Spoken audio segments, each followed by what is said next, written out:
Bernie Sanders himself, while he was running during the primary, seemed to be very silent about the clear election fraud that was happening. I know.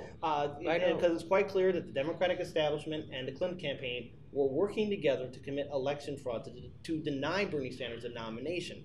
Why has he remained silent? I know that you've interviewed him, you spoke to him in the past. What, what do you think led to him to really not talk about it? I have met Bernie Sanders. I have not interviewed him. What I think has led him to not talk about it is just what Chris Hedges says, is that he didn't want to end up another scapegoat for the Democrats' failings like they did to Ralph Nader. So Ralph Nader was again scapegoated for participating in democracy because he saw what was coming. He saw that if we don't stop this neoliberal train, which Bill Clinton ushered in for the Democrats, that we're going to end up with a right-wing demagogue, which is exactly what happened. So Bernie Sanders said to Chris Hedges, as his reports, that he didn't want to end up like Ralph Nader, so he's going to go along with the party. That's what Chris Hedges said. I'm not smart enough to know why Bernie's doing what he's doing. All I can think of is a political calculation of some sort, and it has to do with him running as a Democrat in 2020. And you know what I say is if Bernie runs as a Democrat in 2020 and the Democrats find a way to cheat him again, which you know they're already trying, they just passed a law or a rule in the DNC saying if you're not a member in good standing of the Democratic Party, you're not allowed to run. The DNC will decide who's a real Democrat and who's not. That was a direct threat at Bernie Sanders, right, to keep him in line. So if you start going against the party too hard, it's telling us that we rigged the primary against you and we're not going to let you run as a Democrat in 2020. That's what that threat is. So they might not even let Bernie run in 2020 as a Democrat, which that would be hilarious to see happen because Bernie's putting all his eggs in the basket of he is going to run as a Democrat in 2020 and he thinks he's going to win. And what I say, if they find a way to cheat you again and you don't win, what have you built over these last 4 years? Nothing.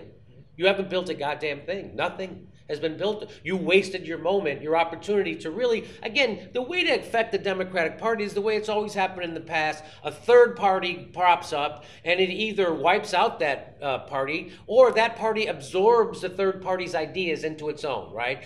And you need people like that.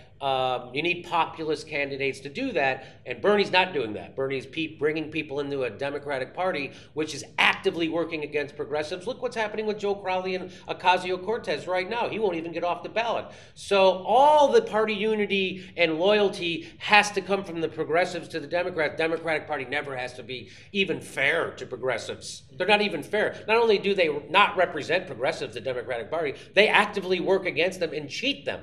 Why would you want to be part of that party? So I got lots of pushback. I still do to this day. People blame me for the Supreme Court, even though Barack Obama didn't lift a finger to seat Merrick Garland. And he had the power to do so. Well, I just covered an article in the Huffington Post.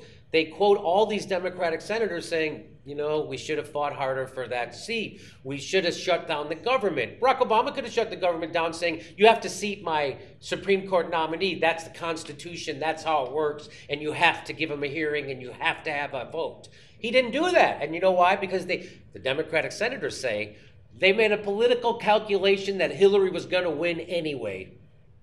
And so they didn't fight. So again, the Democratic Party was let everybody down. But the Democratic Party doesn't want you to blame them. So then they tell their minions in the press to blame third-party voters. And that's exactly what's going on. It's the scapegoating of democracy is what it is.